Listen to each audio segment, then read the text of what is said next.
नमस्कार.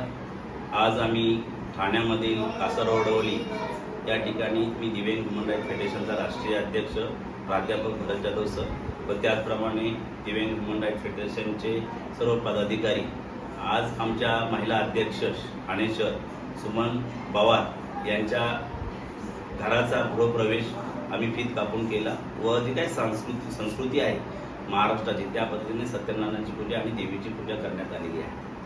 जे काही ठाणे महानगरपालिकेनं दिव्यांगांना जे काही घरं दिलेले मोफत घरं दिले दिव्यांग कायद्याप्रमाणे ते 190 लोकांना घरं दिले. त्यामध्ये आमच्या सुमन पवार ह्या पदाधिकाऱ्याला पण रूम मिळाले, असे अनेक पदाधिकाऱ्यांना रूम मिळालेले आहेत.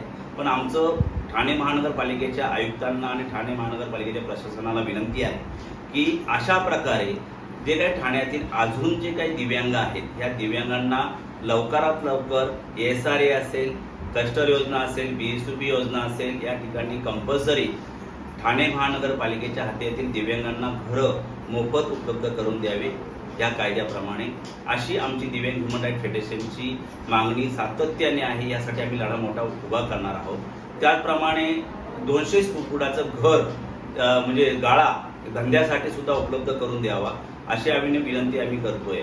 अशा प्रकारे दिव्यांग ह्युमन राईट फेडरेशनच्या वतीने केंद्र सरकार आणि राज्य सरकार यांना आम्ही विनंती करतो की प्रत्येक महानगरपालिकेमध्ये ज्या ज्या ठिकाणी दिव्यांग आहे त्या दिव्यांगांना कायद्याप्रमाणे त्याला घर आणि 200 फुटाचं घर, 200 स्क्वेअर फुटाचं गाळा आणि त्याचप्रमाणे जे काही 1 BHK घर त्यांना मोफत प्रत्येक महानगरपालिकेमध्ये मिळावं.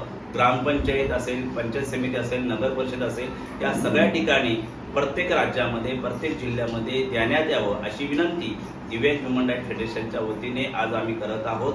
आम्हाला आनंद झाला की ठाणे महानगरपालिकेने सुरुवात ही महाराष्ट्रात आणि देशामध्ये प्रथम केलेली आहे.